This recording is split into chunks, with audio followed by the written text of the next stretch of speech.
A young man by the name of Mahmoud Khalil, an immigrant and a legal permanent resident of the United States, is being held right now in prison, even though no criminal charges have been filed against him.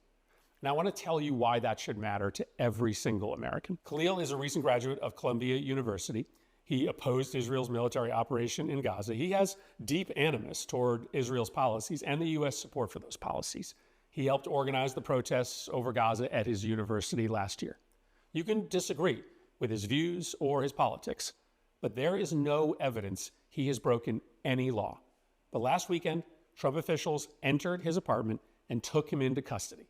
They brought him to a detention facility in New Jersey at first, but when his family went to visit him, he wasn't there. For a while, his family and his lawyer had no idea where he was. They eventually found out that he was being held in a detention facility in Louisiana, and that's where he still is today. In dictatorships, they call this practice being disappeared. No charges, no claims of criminal behavior. The White House doesn't claim he did anything criminal. He's in jail because of his political speech. And here's why everybody should care. In America, your political speech is protected, whether or not the president likes what you say. But today, if you're loyal to Donald Trump, your speech is going to be protected, even if it's hate speech.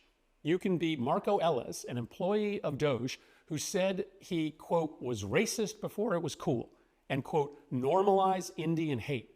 And the vice president of the United States will tweet in your defense. But if you are disloyal to Trump, or you're organizing against Trump's political agenda, your speech could be criminalized. You could find yourself in jail. Now, Trump chose to begin by disappearing a Palestinian immigrant, hoping that his place of birth and his immigrant status would just cause people to look the other way. But we cannot.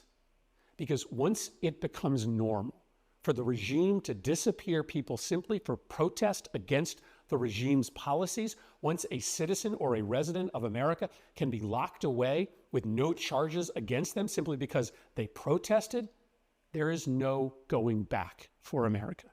Even if you're a hardened Trump supporter, this practice should cross the line for you. Even if you disagree with Khalil's views, this practice should cross the line for you. This has nothing to do with supporting Trump. This is about supporting an American value, maybe the most important American value, protecting free speech, even if it's speech you disagree with. If our new reality is that a president can disappear an opposition protester with no charges filed against them, we are not America any longer.